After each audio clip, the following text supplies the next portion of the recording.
counterintelligence because they were worried about spies. There would be a lot of people interested in what they were doing there at Roswell. And there's plenty of empty land around there. You could stay hidden for a pretty long time.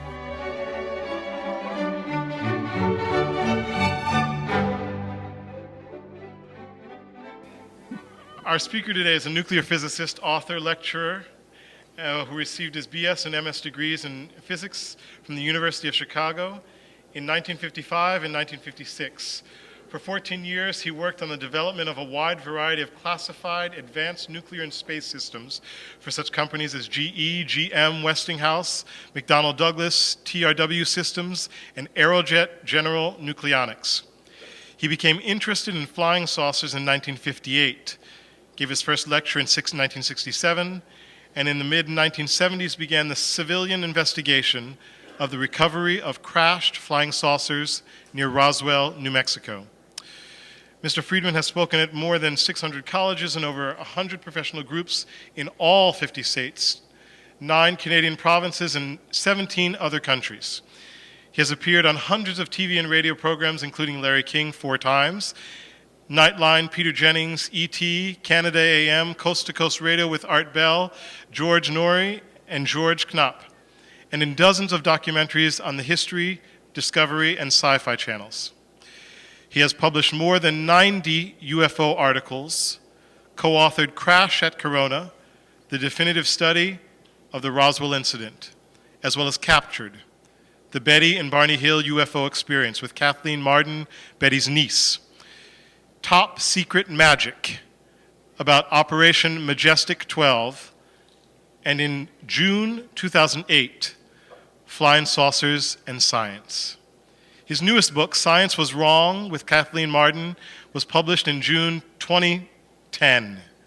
The title of Mr. Friedman's program today is Flying Saucers and Science. I will tell you from sitting next to him and speaking with him, you were in for quite a treat. Ladies and gentlemen. Thank you.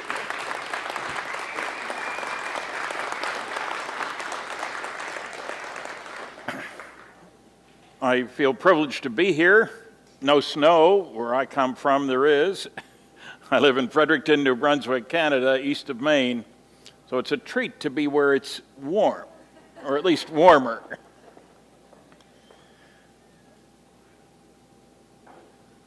I'm going to add an 18th country to that list when I'll be in Poland in March. And a 10th province when I'll be in Newfoundland in May. So the old boy's still got some life in him yet. Now, for some people, the words flying saucers and science don't belong in the same sentence. They're a contradiction in terms. And I say that that attitude is nonsense.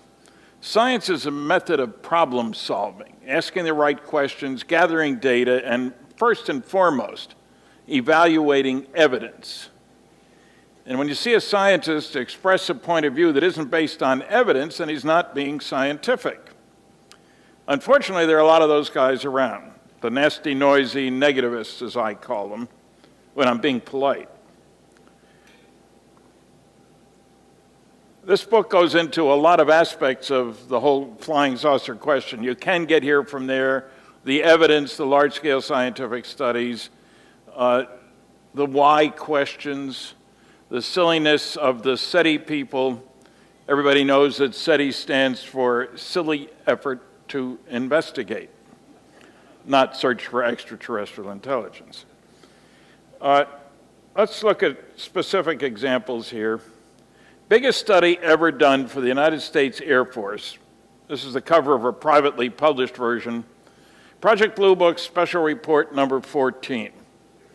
The work was done by Battelle Memorial Institute in Columbus, Ohio, under contract to the Air Technical Intelligence Center, Foreign Technology Division, and Ken gave you the impression that Philip Corso worked for the Air Force Foreign Technology Division.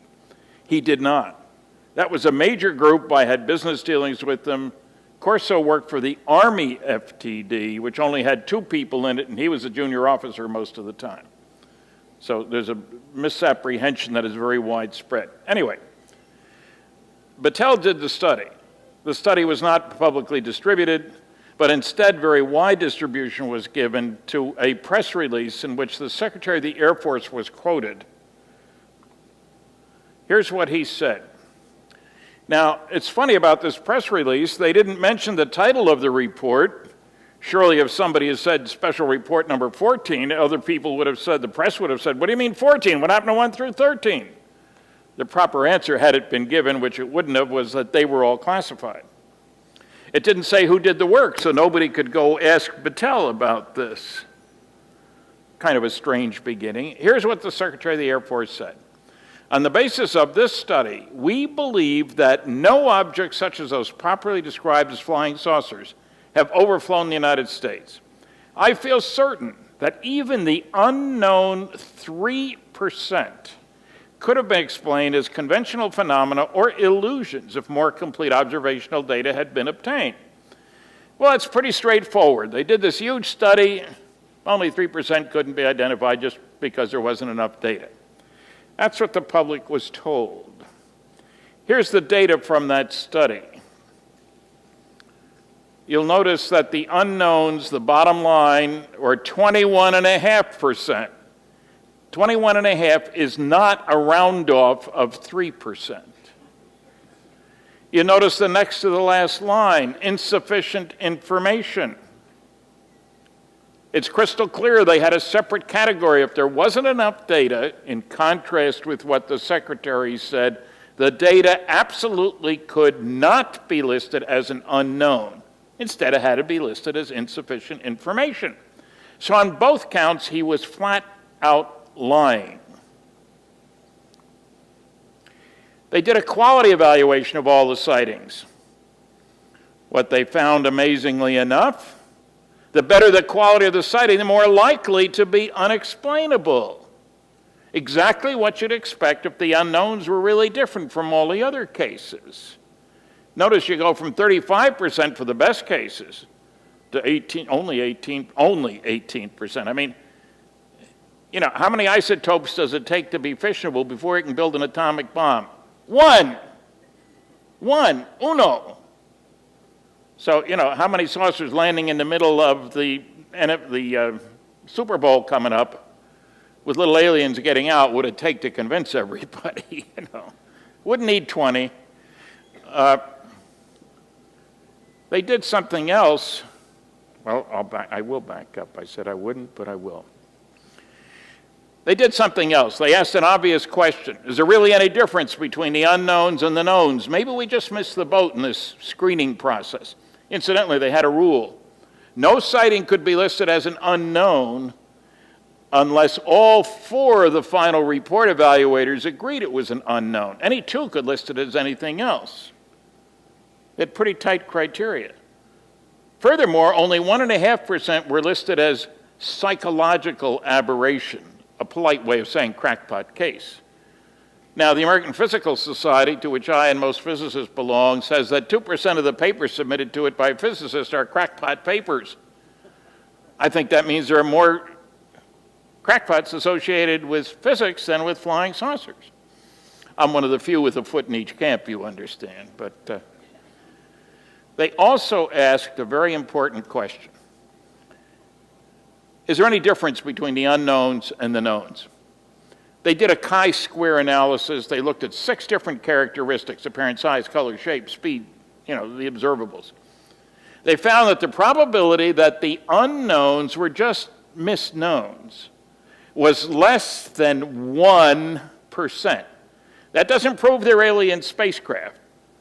To prove that, you show that you're dealing with manufactured objects behaving in ways that we can't build things that act that way. Awkward sentence, but you get the point.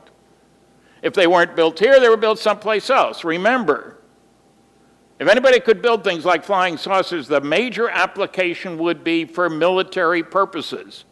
Every once in a while, we have a war on this planet. We built stealth fighters. They were used in battle. We're still not using any flying saucers. So what's also interesting about this study, none of the reports by the nasty, noisy negativists ever mention it.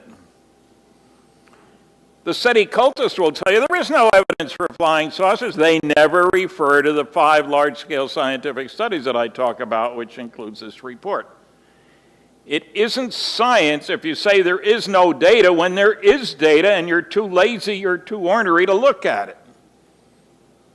They call that bias, prejudice, ignorance, but it's not science. On the left, the UFO evidence, information on 4,500 cases, 18% of which could not be explained. On the right, Symposium on Unidentified Flying Objects, hearings before Congress, the House Committee on Science and Astronautics. 6 scientists testified in person. I was one of the 6 that testified on paper only. The testimony of all 12 is included in this report. It included some debunkers. The best paper by far was one by the late Dr. James E. McDonald. He talked to over 500 witnesses. He was a professor of physics over at the University of Arizona. In his testimony, he provided information on 41 separate cases, usually groups of 6 or so, each dismissing one of the stupid arguments made by the nasty, noisy negativists. How come they're never seen on radar? Gives you a bunch of radar cases. Well, why aren't they ever seen over big cities? Gives you a bunch of big city cases. Well, how come pilots and meteorologists and astronomers, the people who watch the skies, never see one? He gives you a bunch by each of those groups. You'll hear those arguments made by people who refuse to study the evidence that isn't science. I do have some copies of Jim's paper. It's 71 pages long. Best single collection of good cases thoroughly investigated. There's a University of Colorado study, and you'll find some people saying, oh, the Condon report, as it's called, showed that there was nothing to UFOs. More malarkey. According to a special UFO subcommittee of the world's largest group of space scientists, the American Institute of Aeronautics and Astronautics, 30% of the 117 cases studied in detail could not be identified. They noted that one could come to the opposite conclusions from Dr. Condon's based on the data in the report. There's a whole big chapter, this is a 965-page book, whole big chapter on government involvement in past investigations. Not one word about Blue Book Special Report 14. Covered more than 20 times as many cases. Did Condon know about it? Yes. I sent him a letter, and my letter was acknowledged as having been received. 4 basic rules for UFO debunkers. Don't bother me with the facts. My mind's made up. What the public doesn't know, I'm not going to tell them. If you can't attack the data, attack the people. It's easier. And do your research by proclamation. Investigation's too much trouble, and nobody will know the difference anyway. Dr. J. Allen Hynek, he was only the Air Force scientific consultant on UFOs to Project Blue Book for more than 20 years. It's amazing how the astronomers who are anti-UFO don't want to mention Allen's book. He's got more than 70 cases that couldn't be explained. He started off as a debunker. He wound up as a believer. But let's not talk about him. He's too qualified to talk about the subject. Talk about the astronomers who haven't studied the subject. Now, I'm particularly irked at the arguments that you can't get here from there. Everybody knows it would take too much energy. It would take too long. Haven't these people ever heard of relativity? As a matter of fact, the head of the Hayden Planetarium in that Peter Jennings mockumentary of February 24th, 2005, pointed out that our fastest craft, the Voyager spacecraft, would take 70,000 years to get to the nearest star, and scientists like to get their data sooner than that. Yeah, sure it would take that long. It doesn't have a propulsion system on it, and hasn't since it left the Earth. Would any rational person say if I try to go across the ocean in a rowboat, that'll give me the fastest time to get there? If I put a balloon in the air, that'll tell me how long to go by air across the ocean? How utterly ridiculous. Well, what you see here is a monster, big enough, There are two jet engines down the bottom. There's a reactor, nuclear reactor inside that cylindrical section toward the top. This is an early model of an aircraft nuclear propulsion system, which would have almost unlimited range. You'd have to change the cruise, but the system would go without refueling for thousands of hours. I worked on that program. Here's what a more sophisticated version would look like. And you know, I constantly get this nonsense that, well, two different people in the past year. If Roswell had happened in July 1947, they would have had to take half the professors out of universities to do research on what they found. Balderdash. We had a huge research and development industry built up during the war for the Manhattan Project, among other things, to develop nuclear weapons, you know. To give you an example, Los Alamos Labs had 8,000 employees a year. So did Sandia National Laboratory. So did Lawrence Livermore. Then there was Hanford and Oak Ridge. I worked for General Electric on this aircraft nuclear propulsion program. In 1958, we employed 3,500 people, of whom 1,100 were engineers and scientists. That year, we spent $100 million. That's not 4 professors and 8 grad students. And $100 million was a lot of money in 1958. For most of us, a lot of money today, but even so. They don't seem to be aware of these programs.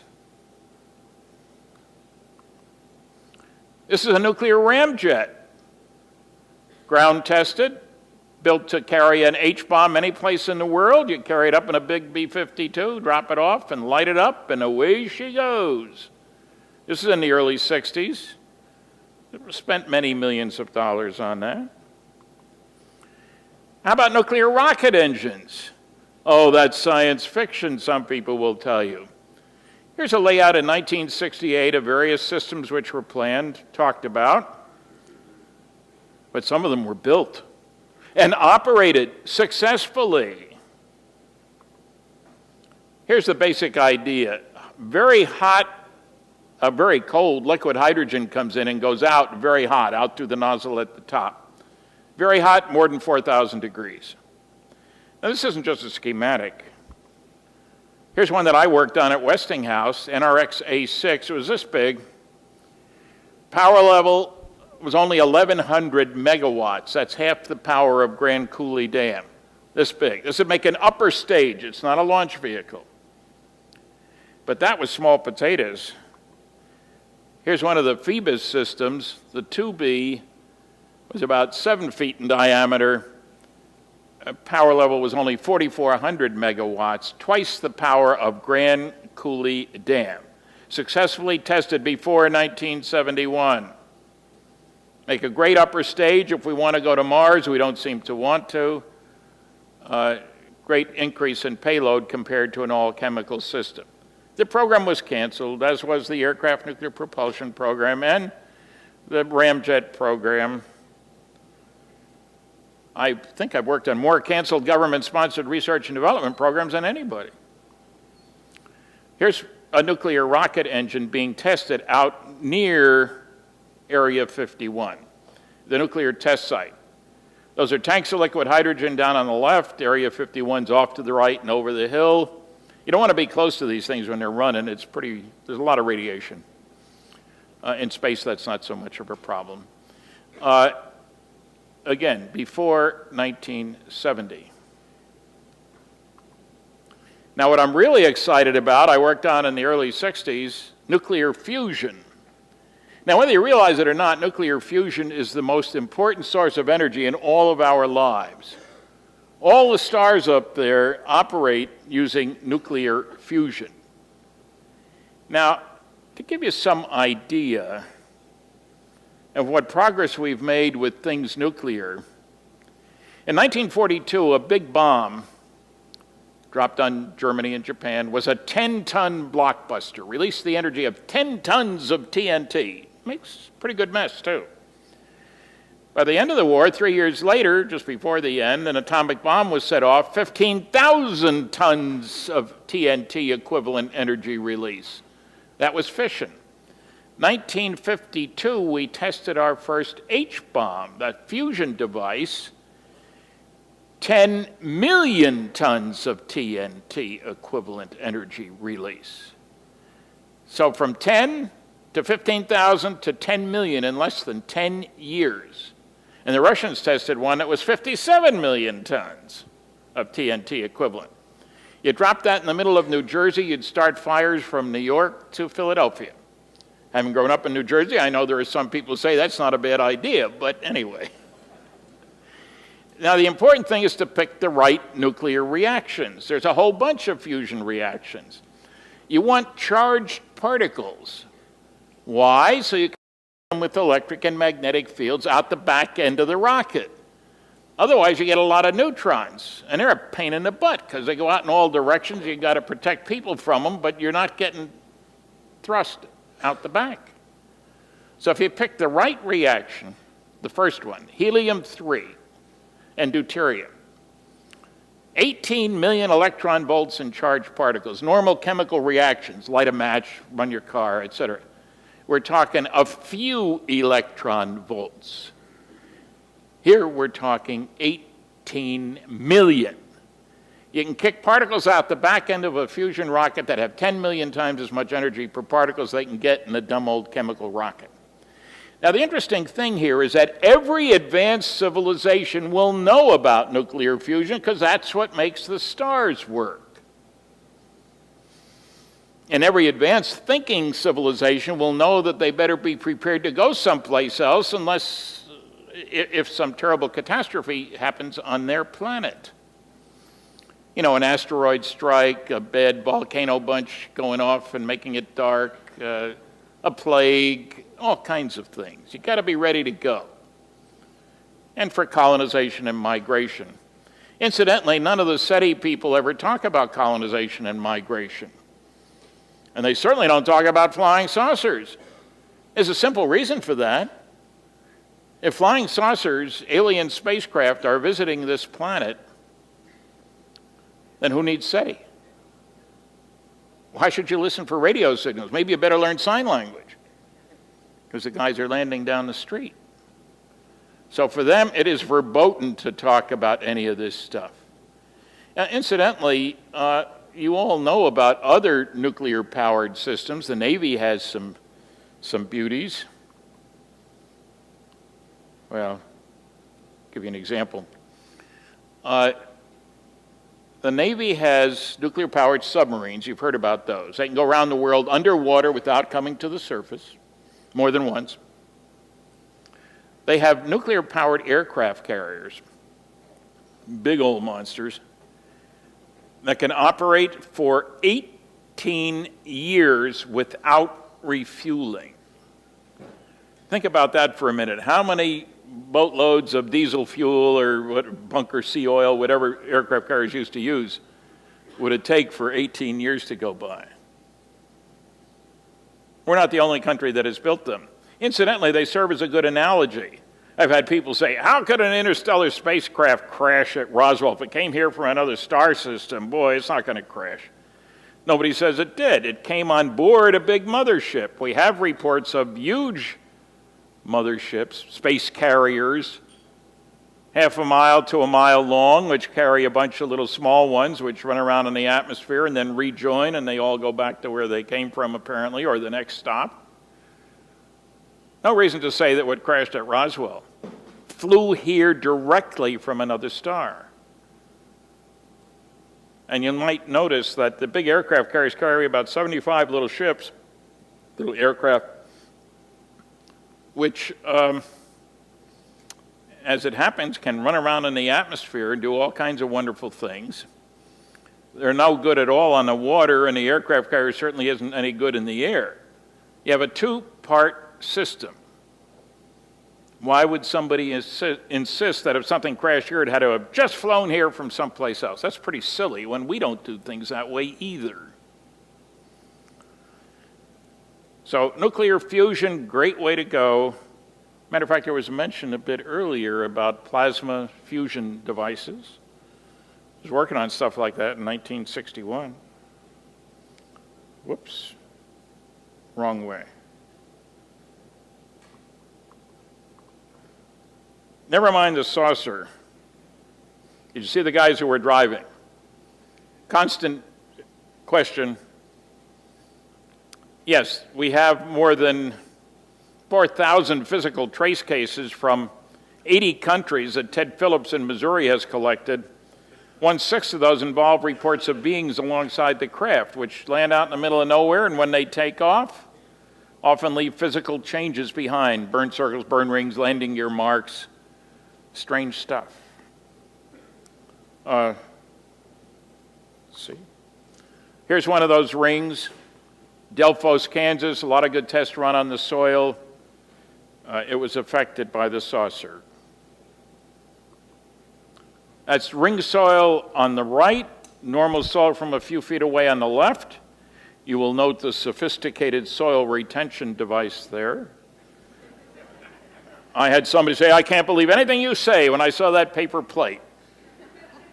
When I was at the University of Chicago, there was a Nobel Prize-winning physics experiment that was done with one of the big accelerators.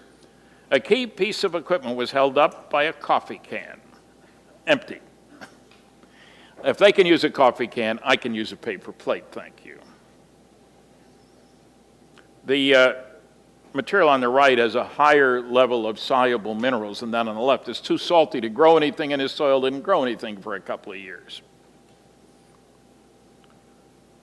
How about the abduction cases? There's Betty and Barney Hill, most famous abduction case. Tomorrow you can meet Kathleen Marden, Betty's niece. She did most of the work in our book, Captured, that tells all about this story. Up in New Hampshire in 1961, they were driving along, coming back from Montreal to their home in southern New Hampshire. They spotted something strange in the sky. It followed them. They stopped. They got out of the car. They looked at it. Quiet, silent, double row of windows, sort of wing-like extensions at each side, red light at that. Barney could see through binoculars. The characters who were inside seemed to move with precision. He got very frightened, dashed back to the car, did something totally inexplicable. They were on the main highway, went off on a secondary road, and then went on to a tertiary road, a dirt road. Somebody in the road, they stopped. Aliens took them on board, examined them, put them back out. They lost 2 hours of time, of memory. Drove on home, got home 2 hours late.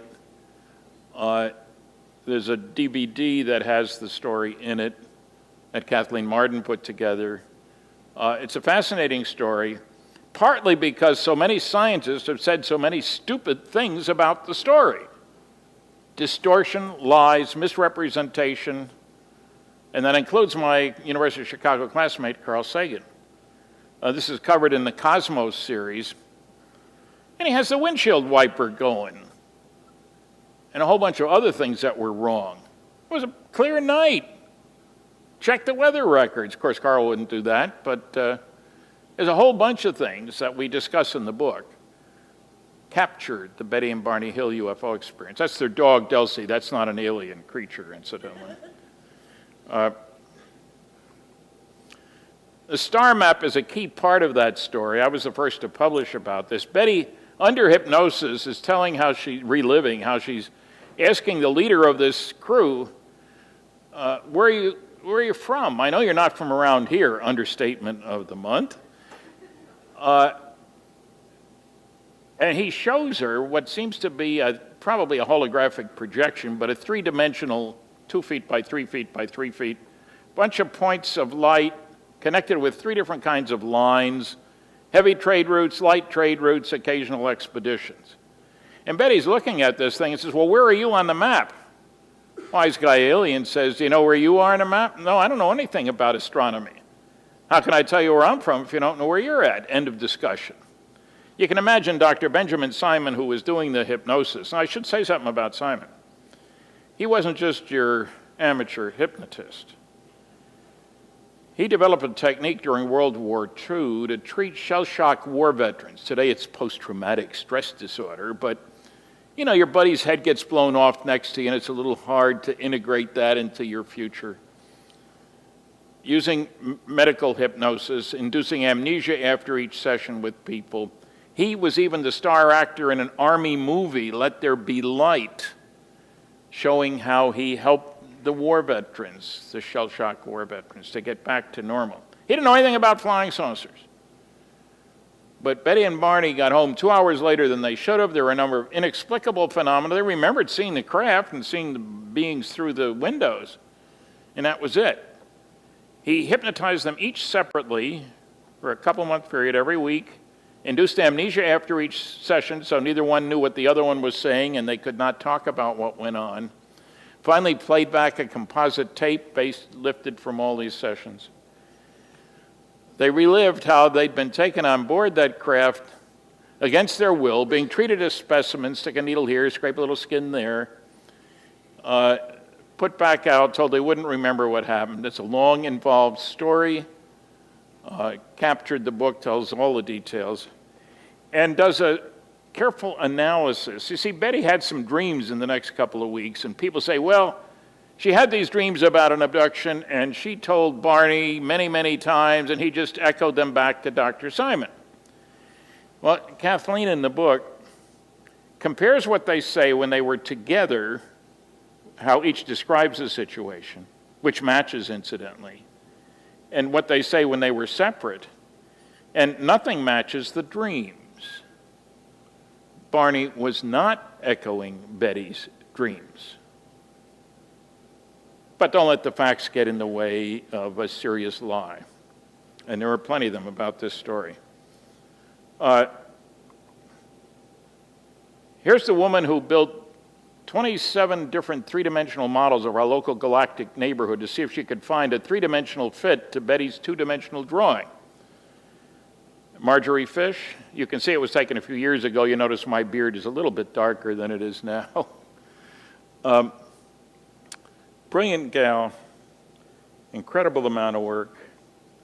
This is one of her models. Each one of those beads strung on fish line stands for a particular star in its proper three-dimensional location. That was the hard part. The astronomers weren't going anywhere, so you get 5 different catalogs, you get 5 different distances for the star, for a particular star.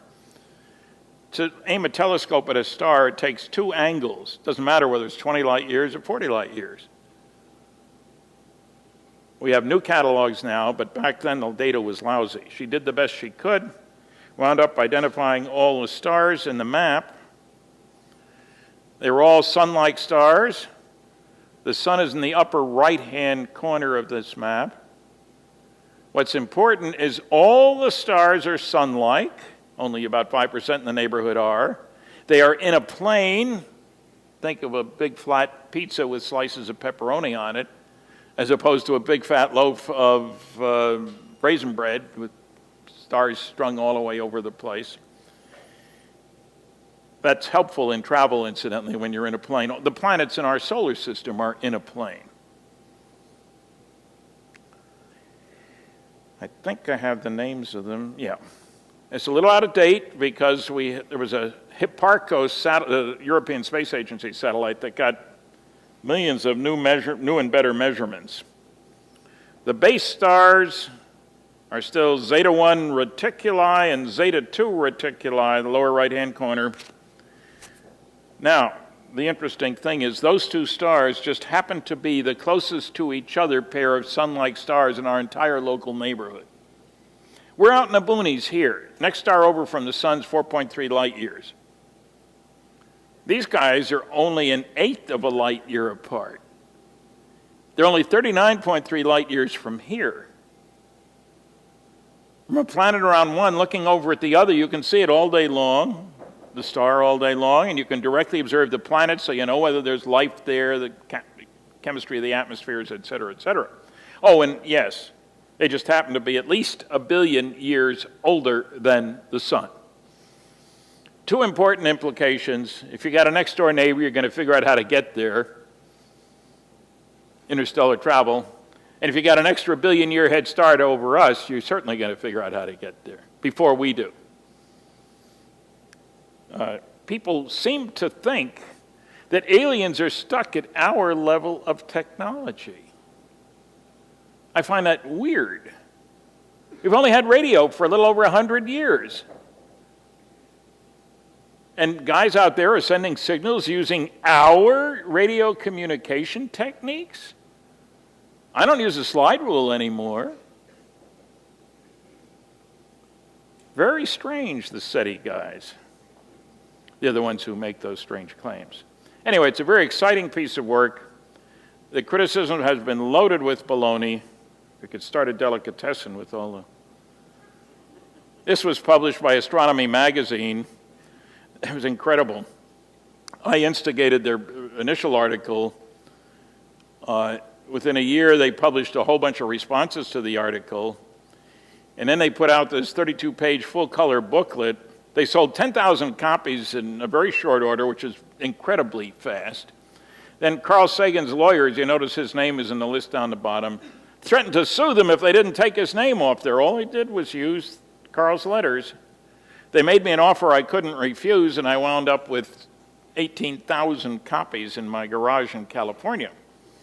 I moved many thousand to Fredericton, New Brunswick. I'm out of them, sorry. But I understand it's on the internet. It's full color, beautiful, has both sides of the problem. Exciting piece of work. Now, Seth Shostak will tell you for the SETI Institute, oh, there's nobody there. We listened. We didn't hear anything from either one of the vicinity of either one of those stars. Like that's a big deal. Why would you expect to? Now, you had Stephen Hawking saying something to the effect that we shouldn't tell anybody we're here because look what Columbus' visit led to for the natives.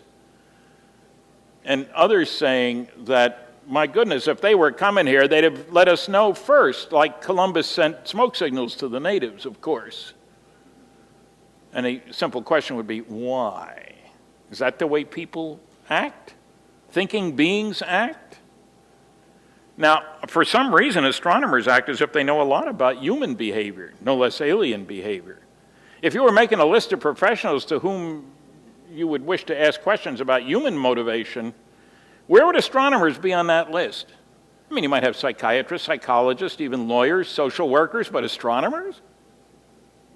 How very strange, how unscientific to make pronouncements about behavior when you know about astronomy. You don't know anything about deep space travel.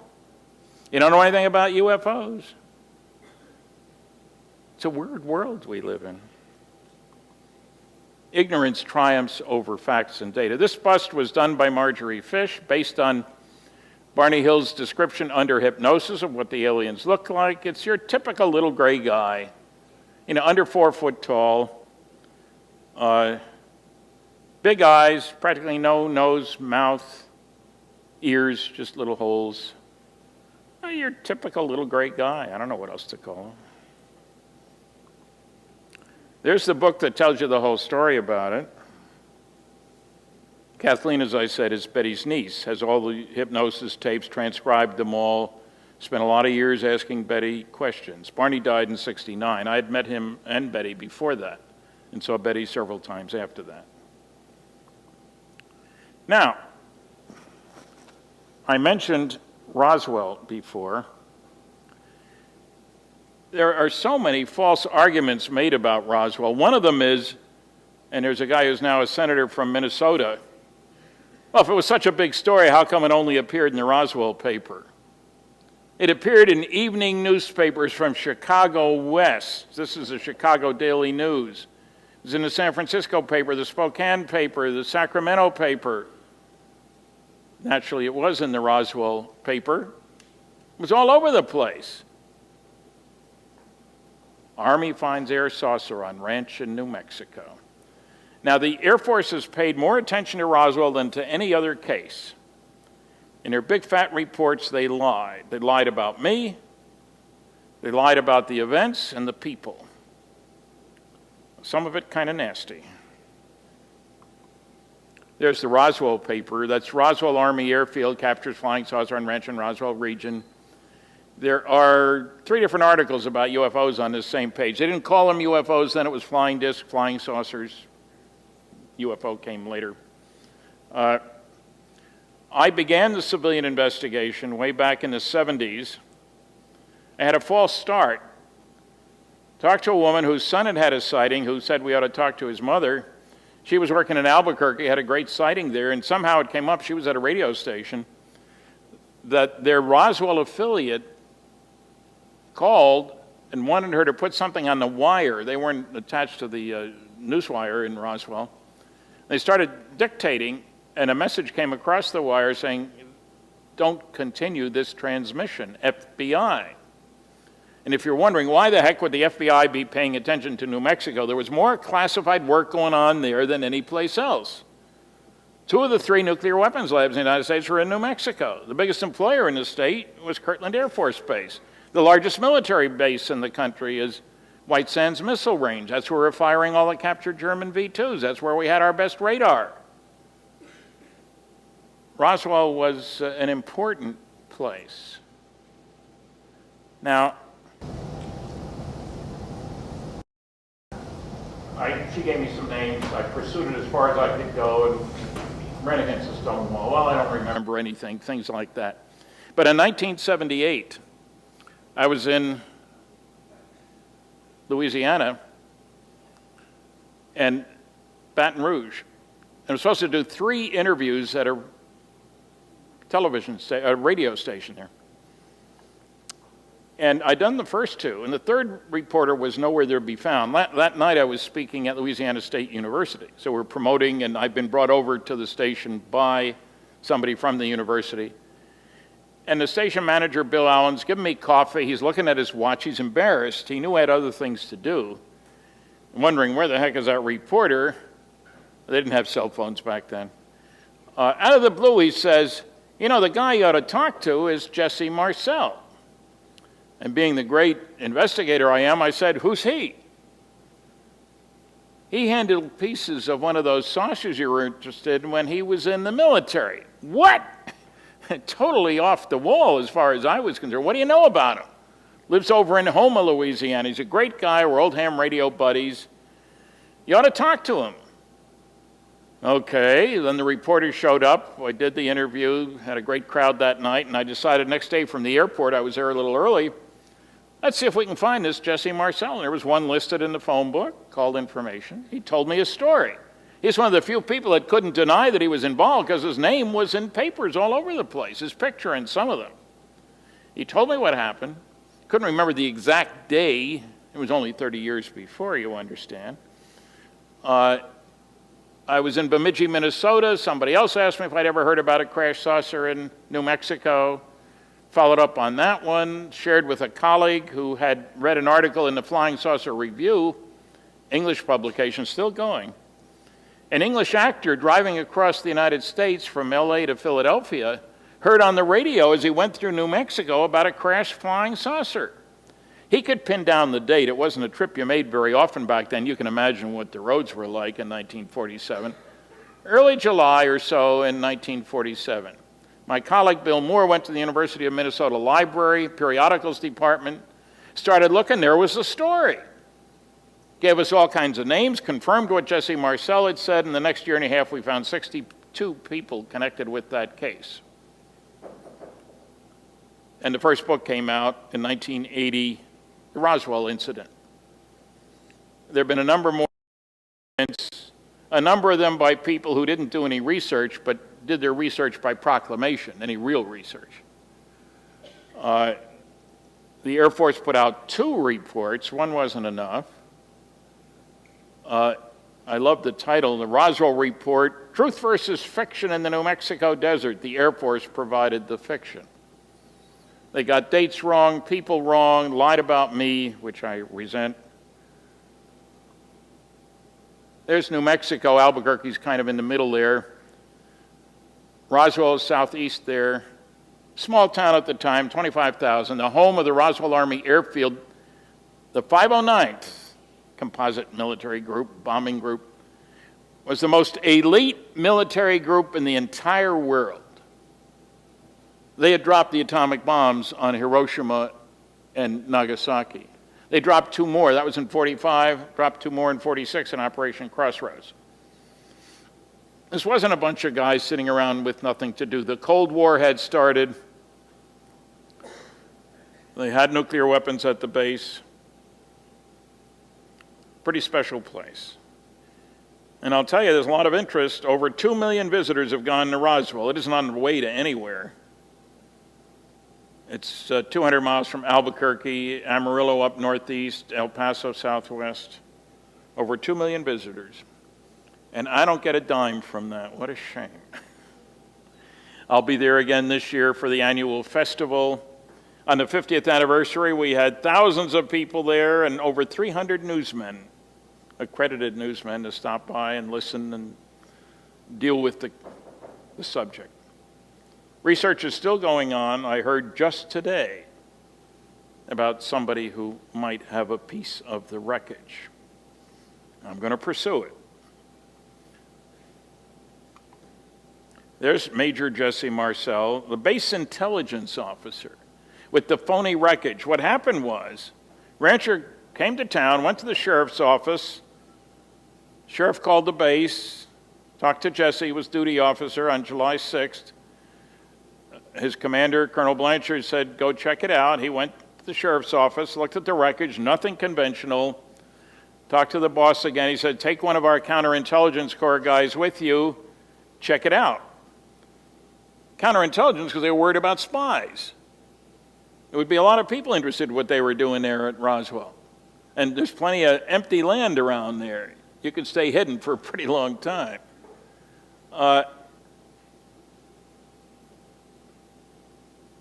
Jesse went out as instructed with the counterintelligence corps guy. They followed the rancher out. He told him there's loads of this stuff out there. He brought in a small amount of wreckage, had a little pickup truck. Nothing conventional. They went out, they spent the night in their sleeping bags, about 80 miles. No way to tell anybody how to get there. You had to follow the rancher out. It isn't on a road, the site. Jesse figured it had to be a mid-air explosion because the wreckage was strewn out over an area almost 3/4 of a mile long, a few hundred yards wide. Nothing conventional. Very lightweight, thin materials, very strong, couldn't cut them, burn them, break them. Strange symbols on some of the materials. They brought it back to them late at night on the 7th. The morning meeting at the 8th, the boss man tells Jesse, take some of this stuff to our headquarters right in Fort Worth, Texas, and go on to Wright-Patterson Air Force Base, which is where captured enemy equipment normally went. When they got to Fort Worth, Texas, the headquarters of the 8th Air Force, the general there was Colonel Blanchard's boss. He was the head of the 509th. He told Jesse, you don't say anything. I'll take care of it. He told the press, sorry, we made a mistake. It was just a radar reflector weather balloon combination. Now, the notion that the head of the 509th and Jesse Marcel wouldn't recognize a weather balloon radar combination is absolutely absurd. Jesse had a course that covered weather balloons, radar reflectors, all this kind of stuff. They both had served in the Pacific. Weather balloons were common. The rancher had found weather balloons. Anyway, the baloney went on pretty heavy. And there's General Ramey there with Colonel Thomas Jefferson Dubose. This picture was taken in Ramey's office in 1947. He's holding an interesting piece of paper in his hand with modern technology and very high resolution film, speed graphic, as opposed to today's digital stuff, which isn't high resolution at all. He was able to read it. Dr. David Rudiak talks about things like victims of the wreck. Anybody know any weather balloons that have victims? Hardly. I located Colonel Dubose, retired general, the other guy in the picture, and he told me, standing just a few feet away, in person, he took the call from Ramey's boss in Washington saying, giving him 3 orders. Get the press off our back, I don't care how you do it. Send some of that wreckage up here today with one of your Colonel Couriers, here meaning Washington, And I don't want you ever to talk about it again, not even with your buddy Roger Ramey. That's an order. Do I need to put it in writing, Colonel? No, sir. These two guys knew each other. Two-star general tells a colonel what to do. He does it. Lots of other witnesses. Great story. Lots of baloney all over the place from the debunkers. Oh, here's that piece of paper.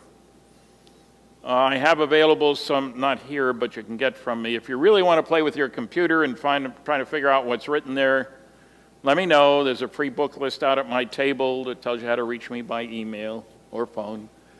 It's an exciting piece of work. There's Tommy DuBose. He was 86 at the time. Took us to the finest restaurant in town. Don Schmidt and I, on one visit, there's going to be a movie this year, or maybe early next year, he says, hopefully, called Magic Men. They've optioned Don Schmidt's life, my life story, my book about Majestic 12, Don's book, Witness to Roswell, and it'll be just a combination of JFK and the book about Woodward and Bernstein. Richard Dreyfuss is going to play me, somebody suggested. I don't know. We have no control over anything, but we will be advisors. It's a fascinating story, the research story. They fed the rancher, they brought him back to town, fed him another story to tell. When the Air Force quoted from this article, they left out things like his saying, "I'm sure what I found was not any weather observation balloon." They left that out. I mean, why tell you the truth? There's the big report. This is the second one of the two reports. My favorite explanation, there have been four. First, just a flying saucer. Second, weather balloon radar reflector combination. Third, the crash test dummies. That's this one. That's one of my favorites. Oh, mogul balloon was in between there. Now, why is it a favorite? Because none of the crash test dummies were dropped until 6 years after Roswell. We have time travel for crash test dummies. None of them were dropped at the location of either of the two crashes that we knew about. The Air Force said they talked to everybody involved. It's a lie. Flat out lie. They didn't talk to Colonel Madsen. He's the one on the right. I met with him in person. He pointed out to me that not only were none of these dropped until 6 years after Roswell, but, as you can plainly see, all the crash test dummies were 6 feet tall and weighed 175 pounds. They had to be the same size as pilots for the test to mean anything. And you notice they were wearing Air Force uniforms because wind effects and stuff like that were very important. Now, how do you morph that down 6 years earlier to a 4-foot-tall guy, a little guy with a big head? Didn't bother the New York Times. They printed it on the front page.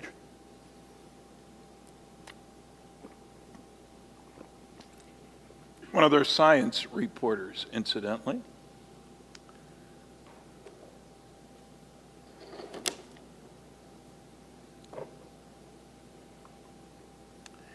Here we get to the Majestic story. I won't tell you a lot about it, but roll of film showed up, 1984. My colleague Bill Moore, on the roll of film were the double set of 8 negatives each of these top secret magic documents. A briefing for President-elect Eisenhower dated 18 November 1952. And in which it says that Roswell happened, that President Truman set up a committee of 12, 2 Army, 2 Navy, 2 Air Force, including 3 directors of Central Intelligence, 5 scientists, and the Secretary of Defense. Describes Roswell, says bodies were found. The date of that is 1947, September. It lists the people who were on the committee. Some of you may be old enough to recall some of these names: Secretary Forrestal, First Secretary of Defense, Generals Twining and Vandenberg, and there's one crazy name on here, Donald Menzel, third from the bottom.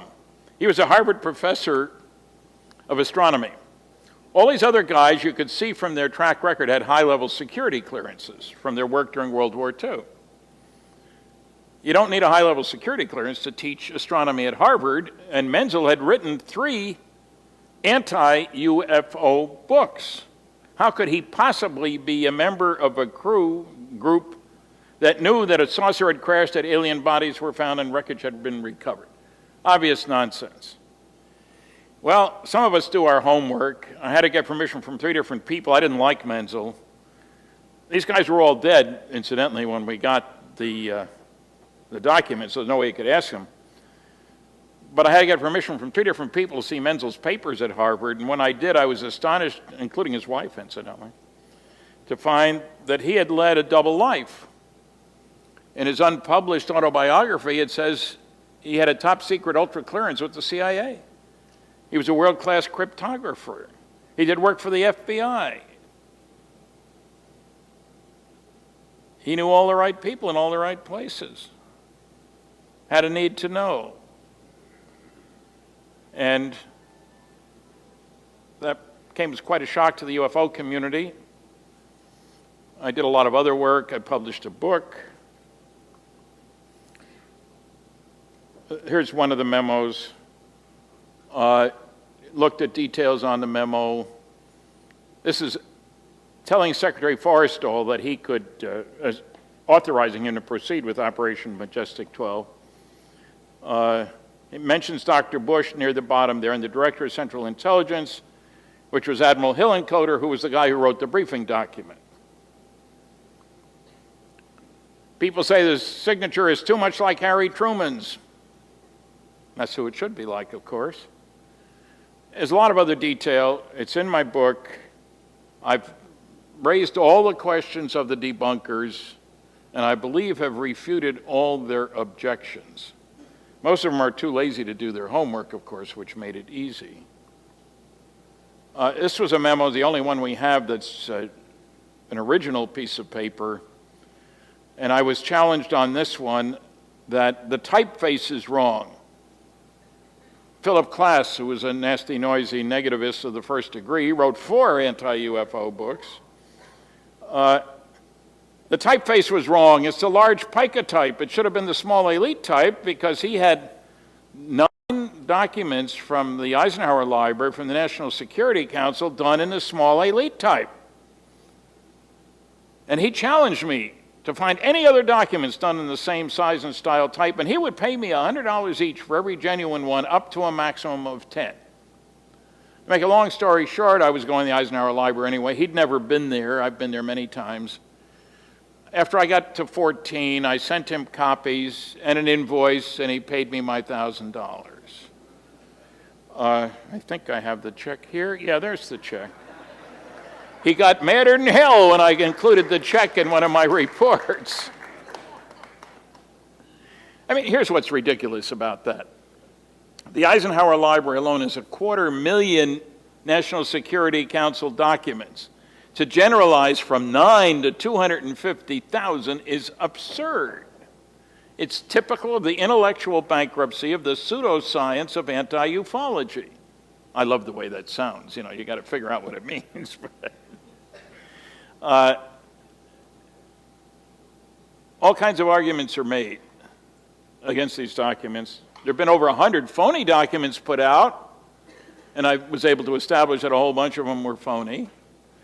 The basic rule in intelligence stuff is if good stuff goes out, put out garbage, and maybe some of it will rub off. Here's my book about it. This is the second edition. We added a bunch more after the early part of the book. It's funny how people will tell you there's nothing to this Majestic 12, but they haven't read the book. They haven't raised any specific objections. They haven't done their homework. That aggravates me. I don't mind honest criticism, but give me some facts. Don't pull stuff out of the air. Here's a book by somebody who ought to know something, Jesse Marcel Jr. When Jesse Marcel Sr., Major Marcel, came back from his trip to Fort Worth, Texas, came back from the crash site, he brought the stuff in, put it on the kitchen floor, and showed his son, Jesse Jr., who was 11 at the time, and his wife. And they tried to fit together the pieces, and the son wrote this book. It just so happens, and you may have seen him in that mockumentary by Peter Jennings, they didn't bother to mention that at the time he was interviewed, he was serving as a colonel in Iraq, having been called back in at age 68. He was a flight surgeon, a medical doctor, a helicopter pilot, put in 225 combat hours over there. You'd think those would go to credibility. They weren't mentioned. I mean, it's bad enough they gave me 20 seconds out of the hour interview I did, and they called me a promoter twice. Didn't mention I was a physicist. That we can't do that. Anyway, this is Jesse's story, Jesse Jr.'s story. He's a very special person. I think I'm the only one who's been in both his house in Montana and his father's house in Houma, Louisiana. Jesse Sr. died in 1986, so you got to go back a long time on this stuff.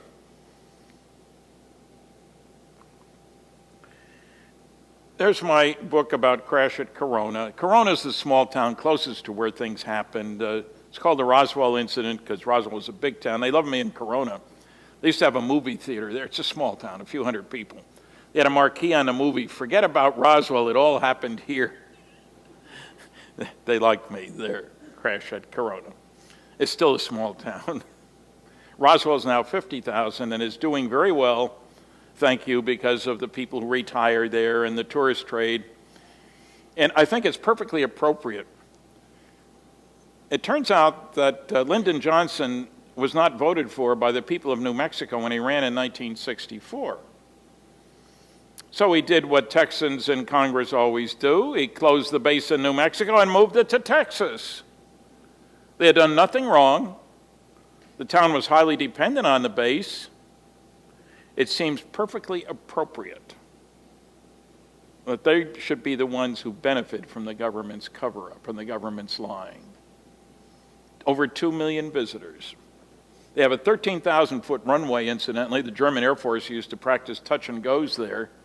Not many places with that big a runway. That's not being used very much. You can actually fly there from Dallas now and from Los Angeles. You didn't used to. You'd have to go to Albuquerque, but you can now. So maybe that movie will come out, Magic Men. Keep your eyes open. There is a DVD I have available but not here. Testimony from 27 witnesses connected with Roswell. First-hand witnesses. Most of them now long gone.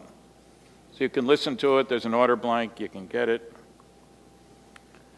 Oh, yeah, while we're talking about science and the lack of it in the debunkdom world, here's some rules.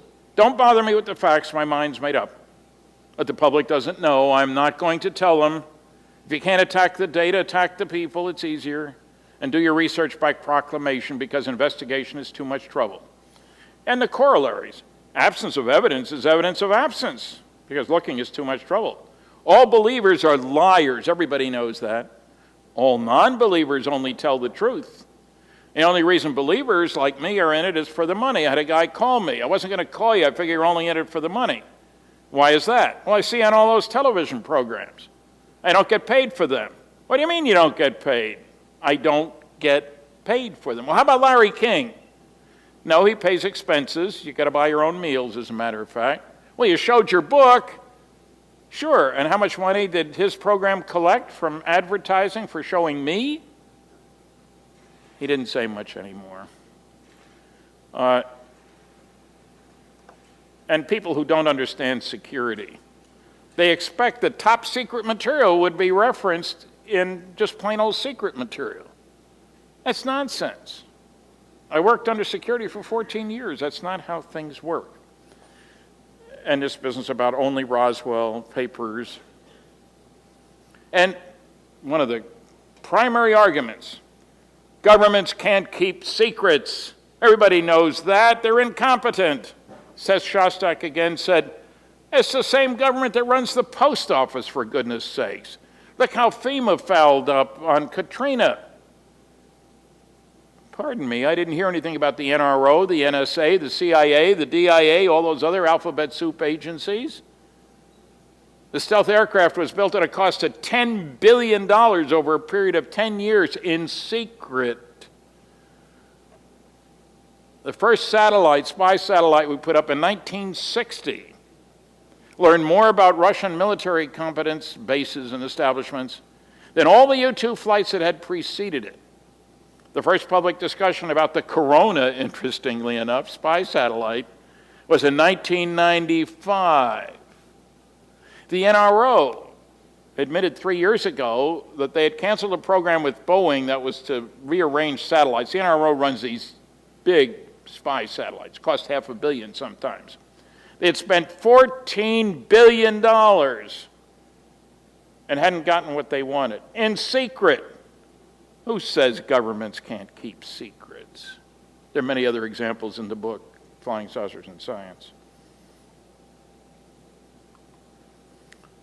A few quick pictures up in the center near the top, Hawaii, as you can tell. There's a blow up. I think that's an ionized air plasma related to a magneto-aerodynamic propulsion system behind the craft. Pictures taken in Salt Lake City, Utah. That's the Mormon temple, as you can see in the lower right. I talked to the photographer, stood at the exact location. Look at number 5. I think, again, that's an ionized air plasma around the vehicle. Kind of neat pictures. This is Santa Ana, California. A whole bunch of work done on this. I've got 100 pages of analysis. It's a large object some distance from the vehicle, not a close one. People say that's some wind effect below it. No, it's not. That's a water pipe there. There's another one of these from the same place. Somehow this one got fouled up. It's from McMinnville, Oregon. It's a much sharper picture than that. Even the Condon people said it couldn't be identified as anything conventional. A series of pictures off the island of Trindade, east of the coast of Brazil, taken by a guy on the deck of a Navy ship, 40 other people on the ship. Film was developed there, eventually released to the public by the president of Brazil, Juscelino Kubitschek, 1950, the International Geophysical Year in 1957. Now, a lot of people could build things that look like that, but I know of none who could build things that look like that and fly like that. High speed, silent, sharp turns, up, up, and away. No visible external engines, no wings, no tail. If it wasn't made here, it was made someplace else. Very straightforward. Oh, can't keep secrets. This is one of a number of CIA UFO documents. It took me 5 years to get. You can read 8 words on this one. And people say, why don't you just scratch off the block? It's a Xerox. They don't send you originals. They're not stupid. Here's another one. There's a lot more. This is my favorite line, though. They couldn't find 8 words to declassify on this document. Deny in toto. The whole thing, 1 page. But there's no cover-up. Here's a good book by Frank Ficino. I wrote the foreword. About 1952. 200 military aircraft crashed that year fatally. Orders were given to military pilots that was 200 over a 5-year period, I'm sorry. The orders that were given were to shoot them down if they don't land when instructed to do so. You can think of a lot of cartoons that go with that. I have heard 7 instances of pilots going up and not coming back. Kind of scary. There's a good DVD, 168 minutes. There's Seth Shostak and I. We both gave 3 lectures on the Queen Elizabeth II, attended each other's lecture. I asked how many people, I didn't hear because we don't have a huge audience, how many people had read any of the documents that I talked about after each one. He didn't raise his hand for any. He's sure there is no evidence. Don't bother me with the facts. Enrico Fermi, great Italian scientist, one of the reasons I went to the University of Chicago. The story goes that when he was walking out of lunch at Los Alamos, he was a consultant, he put together the first nuclear chain reaction. They had been discussing at lunch how long would it take, once you got started, to colonize the entire galaxy. And they figured it would only be a couple million years. They walked out and Enrico said, "So where is everybody?" Now, he was known, when I was at Chicago, he died while I was there, he was known for using questions to teach.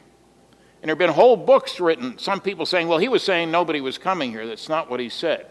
My answer to the Fermi paradox is that they're not all coming here, but some are, and the government knows a lot about it and doesn't want to tell us. He certainly knew about classified stuff because of his nuclear weapons work. Here's a book by the title. I've got a few left at my table. I'll be out there for a little while. I'll be here all day tomorrow. Thanks for listening.